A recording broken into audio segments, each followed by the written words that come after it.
আজকে এখানে দেখতেছি চেয়ারম্যান সাহেব এখানে এসেছেন, সমাজের গণ্যমান্য ব্যক্তিবর্গ এখানে এসেছেন। আমরা তাদেরকে কোনো আপনারা মাদ্রাসার পক্ষ থেকে তাদেরকে কোনো কিছু আপনারা বেতনও দেন না, তাহলে কেন এসেছেন? আসলে এসেছেন আল্লাহ পাক রব্বুল আলামিন পৃথিবীতে কিছু লোক তৈরি করে দিবেন যারা সামান্য মেহনত করবে, তাদের মাধ্যমেই আল্লাহ দ্বীনকে প্রতিষ্ঠা করবেন। বলেন সুবহানাল্লাহ। আল্লাহ কিন্তু ফেরেশতাদের মাধ্যমে বা আল্লাহ নিজে কোনো বাহিনী দিয়ে বলেছেন যে ইন্না নাহনু নাযালনা যিকরা ওয়া ইন্না লাহু লাহাফিজুন। কাদের মাধ্যমে সংরক্ষণ করবেন দ্বীনকে? আপনার আমার মতো কিছু মানুষদেরকে। আর আপনি আমি দ্বীন শিক্ষা অর্জন করব, কোরআনের খেদমত করব, কোরআন মুখস্থ করব, তাতে করে আল্লাহ পাক রব্বুল আলামিন আমাদের মাধ্যমে দ্বীনকে প্রতিষ্ঠা করবেন, দ্বীনকে সংরক্ষিত করবেন। আর তার বিনিময়ে আল্লাহ দুনিয়াতেও আমাদেরকে ইজ্জত দান করবেন, পরকালেও আমাদেরকে ইজ্জত দান করবেন। এই জন্য আমি অত্যন্ত আনন্দিত, অত্যন্ত গর্বিত যে মহান রব্বুল আলামিন আপনাকে আমাকে আজকে এই দিনই মরকজে বসার তৌফিক দান করেছেন। আমি আসলে আমাদের আরও একটি প্রোগ্রাম আছে, কথা লম্বা করতে চাই না, আমি শুধু একটি কথা বলতে চাই। মৌলানা সাহেব আমাকে লন্ডনে বলেছিলেন মাদ্রাসা দেখার জন্য। আমি আজকে এই পরিবেশ থেকে, বিশেষ করে ছোটো ছোটো ভাইয়েরা যেভাবে সুন্দর লেবাস পরিধান করে এভাবে আপনারা বসে আছেন, জেনে রাখবেন এই জমানা পুরো ফিতনার জমানা। যারা কি ফিতনার জমানায় আমার সুন্নতের উপর আমল করব, আল্লাহর নবী বলতেছেন ইয়াতি আলান নাস জামানুন আস-সাবিরু ফীহি মা'আলা দীনিহি কাল কাবিত আলাল জামর আও কামা ক্বালা আলাইহি সালাতু ওয়াস সালাম। The time will come upon my ummah, it is very difficult for them to remain on the deen, to follow the Quran and Sunnah, like holding a burning coal on his hand. হাতের মধ্যে গরম আগুনের টুকরা রাখা যেভাবে কষ্টকর, কেউ এক টুকরা আগুন হাতের মধ্যে রাখতে পারবে না, হাত থেকে ছেড়ে দিবে। এক সময় আসবে দ্বীন মেনে চলা, মাথায় টুপি পরিধান করা, পাঞ্জাবি পরিধান করা, মিসওয়াক ব্যবহার করা অত্যন্ত কঠিন হয়ে যাবে। সেই মুহূর্তে যদি কোনো মানুষ সুন্নতের উপর আমল করে তাহলে 100 শহীদের সওয়াব দান করা হবে। প্রিয় ভাইরা আমার, আমরা আজকে সেই পরীক্ষায় উন্নীত হয়েছি, আজকে সেই পরীক্ষায় আমরা কামিয়াব হয়ে গেছি। আমরা মাথায় টুপি পরিধান করে, আমরা ইসলামী লেবাস পরিধান করে আজকে এই সমাজে আমরা হাঁটতে পারতেছি। আমাদের বিশ্বাস কাল হাশরের ময়দানে মহান রব্বুল আলামিন আমাদের সকলকে মাফ করে দিবেন। মাদ্রাসাগুলার কখনো সমস্যার সমাধান হয় না। মাদ্রাসা যত বড় হয় তার মুশকিলাত তত বড় থাকে। কোনো মাদ্রাসা আপনারা পাইবেন না যে তাদের লিল্লার প্রয়োজন নেই, তাদের বিল্ডিং সমাপ্ত কমপ্লিট হয়ে গেছে। আমার মনে হয় না এই বাংলাদেশে যদি আপনি ঘুরে বেড়ান যে কোনো প্রতিষ্ঠান পাইবেন বলে আমাদের আর পয়সা লাগবে না। সবারই লাগে, আর আপনাদেরও অবশ্যই লাগবে, কারণ আপনাদের মসজিদটা আজকে এখানে নামাজ পড়তেছি আমরা কষ্ট করে, মসজিদ একটা পিলার দাঁড়িয়ে আছে, সেই পিলার দাঁড়িয়ে থাকবে না ইনশাআল্লাহ। যদি আল্লাহর হুকুম হয়ে যায় সেই মসজিদটাও কমপ্লিট হয়ে যাবে। আমরা সকলেই বলি ইনশাআল্লাহ। আমি আপনাদেরকে অতটুকু আশ্বাস দিতে পারি যে আপনাদের মাদ্রাসার ডকুমেন্টারি আমি দেখেছি, আজকেও দেখেছি। আপনাদের সুন্দর ডকুমেন্টারি যদি আমার কাছে হস্তান্তর করা হয় লন্ডনে, এবং আপনাদের কয়েকজন প্রতিনিধি আমাদের লন্ডনে আপনাদের নির্বাচিত করে দেন মাদ্রাসার পক্ষ থেকে, যদি মৌলানা সাহেব যান বা এই মৌলানা সাহেব যান, আপনারা 2-1 মানুষ যদি লন্ডনে যান, আমি আপনাদেরকে কথা দিলাম আগামী রমজানে আপনাদের জন্য সারা বিশ্ববাসীর কাছে পরিচিত একটি চ্যানেল এটিএন বাংলা চ্যানেল, যেহেতু আমি এই চ্যানেলে একজন ভাষ্যকার প্রেজেন্টার, এই হিসাবে আমি কথা দিলাম আগামী রমজান মাসে আপনাদের জন্য আমি একটা নির্ধারিত ডেট করে রাখবো, যেদিন সারা রাত্রি কালেকশন হবে সেই বাদেশ্বর হাফিজিয়া মাদ্রাসার কালেকশন। ইনশাআল্লাহ আপনারা যদি দোয়া করেন আর এক রাত্রি যদি কালেকশন করা হয় আর আল্লাহর যদি হুকুম হয়ে যায়, এক রাত্রিতে 70 থেকে 80 লক্ষ টাকা হয়ে যায়। এটা স্বাভাবিক। হয়তো আপনাদের কাছে আজীব লাগতে পারে এক রাত্রিতে কীভাবে 80 লক্ষ টাকা 1 কোটি টাকা হয়, সেটা আমি এক্সপ্লেন করতে পারবো না। This is very difficult at the moment. মৌলানা সাহেব নিজে দেখে আসছেন, তিনি আপনাদের কাছে বর্ণনা করতে পারবেন মানুষ কত দিনের পথে কত দাবিত মানুষ কিভাবে দান করে। আল্লাহ যেন ব্রিটেন প্রবাসী ভাই বোন যারা দিনের পথে ব্যয় করেন, আল্লাহ যেন তাদের সমস্ত মুশকিলাতকে দূর করে দেন। আমার জন্য দোয়া করবেন। আমি কথা দিলাম ইংল্যান্ডে যাওয়ার পরে আপনাদের জন্য যদি সম্ভব হয়, আগামী রমজানে তো করেই দিব, আর যদি সম্ভব হয় রোজার আগেই আপনাদের জন্য একটা প্রোগ্রাম বুকিং করে একটা কালেকশন করে দিব ইনশাআল্লাহ। আমি এতটুকু কথা দিলাম।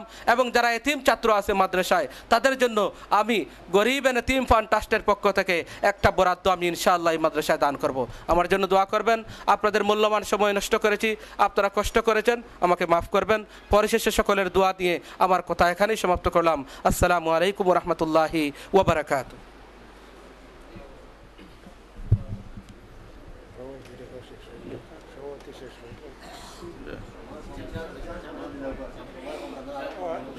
সময় কম, আমরা অত্যন্ত খুশি হয়েছি আমরা মাঝে আমরা আরো মেহমান জনাব মৌলানা রফিকুল ইসলাম খান সাহেব, আমরা ওগুলোর পরিচিত।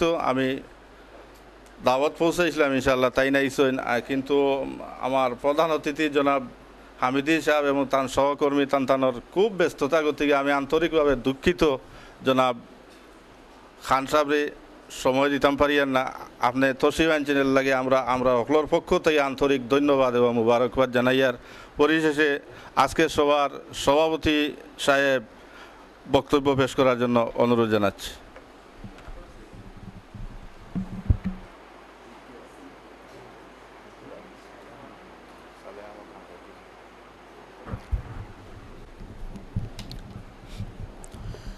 আসসালামু আলাইকুম।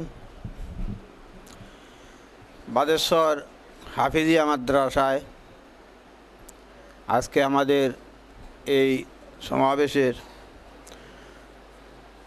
প্রধান অতিথি জনাব মৌলানা সালেহ আহমদ হামিদি সাহেব,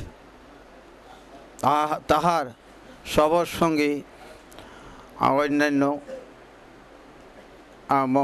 তার বন্ধুবর্গ মৌলানা সাহেববৃন্দ, উপস্থিত অত্র মাদ্রাসার পরিচালনা কমিটির সদস্যবৃন্দ, মাদ্রাসার শিক্ষকবৃন্দ, মাদ্রাসার শিক্ষারত আবিজ ছাত্রবন্ধুরা, আসসালামু আলাইকুম।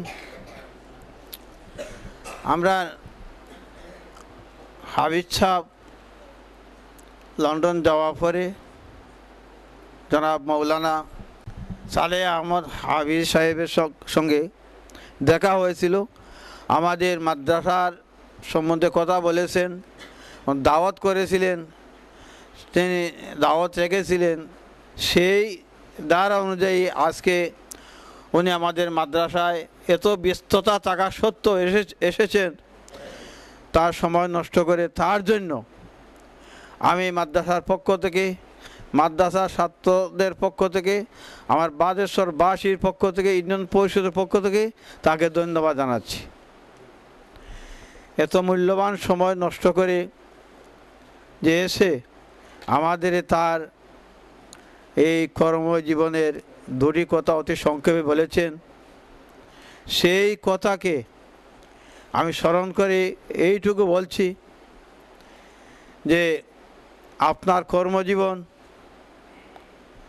প্রবাস জীবন, সাংসারিক এবং পারিবারিক জীবন আরও উন্নত হোক, এই আশা আমরা মাদ্রাসার পক্ষ থেকে, সকল পক্ষ থেকে আপনার কাছে, আল্লাহ তাআলার কাছে আমরা আরজ করছি। আমাদের আবদার, আমাদের অভাব ও অভিযোগ সবই আপনি শুনেছেন।